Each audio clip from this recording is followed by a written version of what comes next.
Voilà, atterrissage en douceur pour vous dire que Fun Trio sera en concert à Romans le 2 novembre et le 24 à Saint-Étienne. Backstage à retrouver sur notre site internet aura.france3.fr. Merci beaucoup Adrien pour cette pépite. Et je vous propose maintenant de mettre les mains dans la terre parce que ça fait du bien.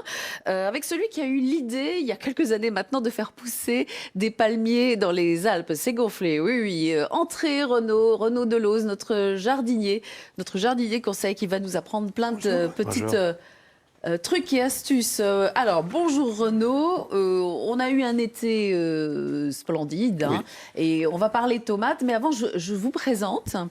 Vous avez certains dadas, parmi lesquels le recyclage. Le recyclage, oui. Et sans plus attendre, pour vous présenter, on va rediffuser un sujet qui... Comment est-ce que je peux Un peu dire osé. Un petit peu osé. Voilà. Oui, j'en perds mes mots, mais vous allez comprendre tout de suite pourquoi. Parce que ça utilise un engrais un petit peu particulier. Ce sujet a fait le tour de la France parce qu'il a fait un tabac. Vous allez comprendre tout de suite pourquoi. Et on attaque la discussion après. Déjà, le bonhomme avait de quoi surprendre. Un Belge qui fait pousser des palmiers au pied des Alpes. Depuis 20 ans, Renaud Delose multiplie les expériences dans ses serres. Et en ce moment, les essais portent, pour le dire en termes savants, sur le comportement des effluents organiques comme engrais bio. Une personne par jour libère ça d'urine, quoi. Et c'est cette quantité-là qu'on peut mettre sur 1 mètre carré de potager avant culture. L'urine, d'abord, qu'est-ce que c'est? C'est de l'eau et grosso modo de l'urée. Et l'urée, il faut savoir, c'est le premier engrais qui est vendu au monde. Voilà. Donc du coup, on a un engrais qui est gratuit. Et l'urée, en se transformant, va se transformer en une forme assimilable par les plantes. Donc protéines et urée. Cela repose sur des acquis scientifiques. Le jardinier a beaucoup étudié et demande régulièrement à des étudiants en chimie des recherches poussées sur le sujet. Le fait d'utiliser l'urine aussi, ça nous permet de créer une espèce de cycle en fait. Ça fait rentrer l'homme dans un cycle naturel. Donc tout ce qui va être développement des plantes et même cette idée de recyclage aussi, c'est ce qui m'a plu et c'est pour ça que je me suis intéressé au sujet. Seul inconvénient à cette méthode, l'odeur en cas de chaleur.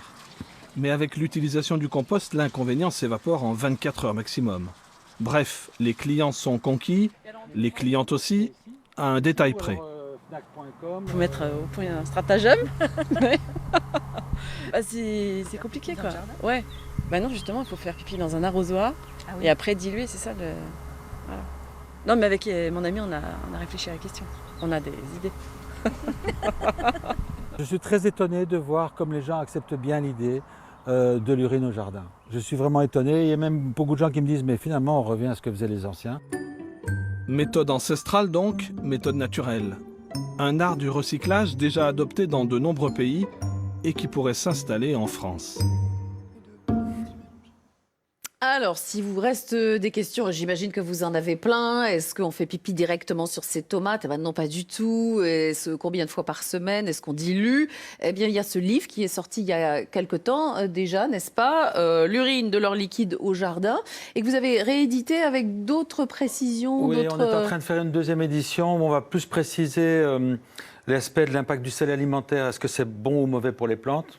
En fait, on s'aperçoit qu'il n'est pas si mauvais que ça pour les plantes. Oui, ben, enfin, on ne va pas se mettre à manger du sel pour faire plaisir à vos voilà. petites plantes. Après, il y a des Renaud. solutions de sel de régime aussi. D'accord. Donc, qui permettent de substituer une partie du sodium par du potassium. C'est intéressant. D'accord.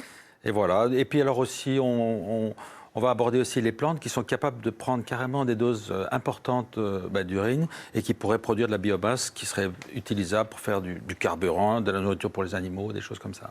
Alors aujourd'hui, on va parler, c'est la fin de l'été, on va parler de tomates parce que on a eu les jardiniers le savent, on a eu une fabuleuse saison de tomates. Il a fait chaud, il a fait sec, la tomate s'est déployée. Vous nous en avez amené, d'ailleurs ça sent, n'est-ce pas André? Ça sent tout à fait, je sens la menthe de Voilà. tomate. C'est un plaisir d'avoir des tomates qui sentent.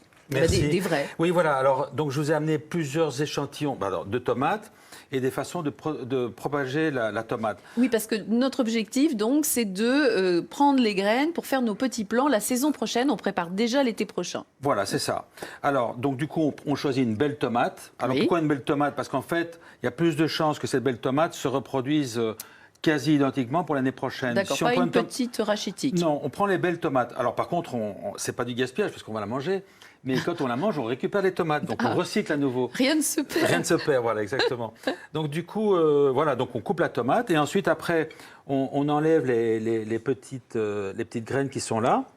Alors bon, ensuite, en fait, ce qui est très important pour toute conservation de graines ou n'importe quel élément, c'est de veiller à ce que ça soit bien sec. Parce que quand c'est humide, en fait, c'est un bouillon de culture. Donc, il faut absolument la sécher.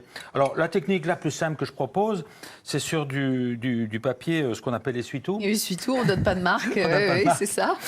C'est ça. On y est arrivé. OK. Alors, voilà. Et donc, ensuite, on laisse sécher. Alors, s'il fait bon, ben, on laisse sécher à l'air. Si on est un peu pressé, on peut le mettre dans le four à 30 degrés ou à 50 degrés. Donc c'est tout à fait faisable. Il ne faut pas les cuire, quoi. Il ne faut pas les cuire, exactement. Il faut juste les assécher, les déshydrater. Et une fois qu'ils sont déshydratés, si on veut, on peut même ensuite repasser à l'eau pour détacher les graines, ou sinon on les conserve avec le sopalin. Bah, c'est drôlement pratique. Oui, c'est drôlement pratique, là, comme ça. Hop, Oui, c'est pratique. C'est sec, on le met dans une enveloppe. On le met dans une enveloppe et après on peut même le planter avec le fameux essuie-tout. Ah, je peux le planter comme ça? Oui, tout à fait, parce que c'est biodégradable complètement. OK. Et c'est résorbable et ça va pas gêner la plante. Alors, ce que vous m'avez dit, c'est qu'il ne faut pas oublier sur l'enveloppe de marquer Oui. le tomate. Oui. Parce Ça, qu'après, on va se retrouver et avec des... Et l'année également. Il faut savoir quand même que les tomates, c'est vraiment la plante qui se multiplie le plus simplement. Ah bon? Oui, même dans les stations de traitement de l'eau, ils se retrouvent avec des plantes de tomates, parce que les graines de tomates sont tellement costauds qu'elles sont capables de résister au traitement de l'eau, et on retrouve des tomates dans les stations. Et alors après, ça pousse bien, c'est compliqué, j'ai jamais fait ça. Alors, donc la tomate, c'est pas très compliqué. Simplement, ce qui est compliqué dans notre département, on va dire, c'est que, enfin, dans notre département, dans notre région, c'est qu'il faut bien respecter les seins de glace. Parce que si on plante avant, eh bien, on a un risque que les tomates, ça soit trop froid. Donc, il y a un coup de chaud, un coup de froid. Le 10-11 mai, par là? Oui, voilà, c'est ça. Mais plus personne ne les respecte, Eh bien, oui, Renaud. mais à ce moment-là, il faut prévoir des chaussettes ou un petit toit. Des chaussettes Des existent. petites moufles. Voilà. Comme moi, quoi. Voilà. Voilà, parce que sinon, on va avoir un souci. Donc, vraiment, bien respecter les seins de glace dans notre région Rhône-Alpes, je veux dire. D'accord. Voilà. Ou sinon, il faut prévoir un petit toit, ou un petit abri, ou un petit châssis. Donc, ça, c'est pas compliqué. Ou Ok. alors- Et vous avez amené du poivron? On peut faire Alors, la même oui, chose avec le poivron? on peut faire la même chose avec le poivron. Là, j'ai amené un morceau de poivron frais ou du piment séché, que j'ai séché D'accord. aussi naturellement à l'air. On l'ouvre, c'est pareil, hein, donc il n'y a pas de souci. Et puis j'ai amené aussi, parce que ça c'est aussi quelque chose de saison, c'est la roquette. Je sais qu'on aime bien la roquette dans notre région. Et la roquette, elle est là, la roquette, là, voilà. La Ouais, roquette, vous c'est l'avez la- laissé monter un peu. Voilà, exactement. Et on attend que les petites graines, là, brunissent. Ou sinon, on peut les récolter avant. Mais bon, c'est mieux de les attendre que ça ait bruni. Et ensuite, ça va s'ouvrir tout seul. Donc, on conserve bien avec la gousse. C'est pas la famille des haricots, hein, mais il y a quand même une sorte de gousse. Et c'est plutôt de la famille des choux, d'ailleurs. D'accord. Voilà. Et donc, du coup, on conserve ça. Prendre des choses, hein. Je ris parce que vous avez prévu la salade, là, la roquette, Voilà. un petit Non, peu mais- de mozza. Et Voilà, hop. voilà, exactement. Et par contre, il y a aussi une autre plante qui est très intéressante. À cette époque-ci, c'est les fraises. Oui. Parce que les fraises, elles se reproduisent d'elles-mêmes. Ouais, les stolons. Et voilà, les stolons, là, on peut les voir qui apparaissent tout seuls, en fait. Et on peut tout de suite carrément le planter dans un autre pot. Et ensuite, on coupe le stolon. Et, voilà. Et ça, c'est de la multiplication à Oui, l'identique elle est aussi. presque invasive. Voilà. Très vite, toutes les tomates, on peut garder les graines comme ça? Oui, alors voilà, le problème de la tomate, c'est qu'il y a des hybrides. Et Ah. donc, quand vous avez papa berger allemand et puis maman caniche, eh bien, en fait... Vous avez un caniche bouclé. Non, Voilà. un berger allemand bouclé. Voilà, exactement. On ne sait pas ce qu'on va avoir derrière. Donc, du coup, pour les tomates, c'est le seul problème. Ceci étant, si on a des variétés anciennes, souvent, c'est des variétés non hybrides. Merci beaucoup, Renaud.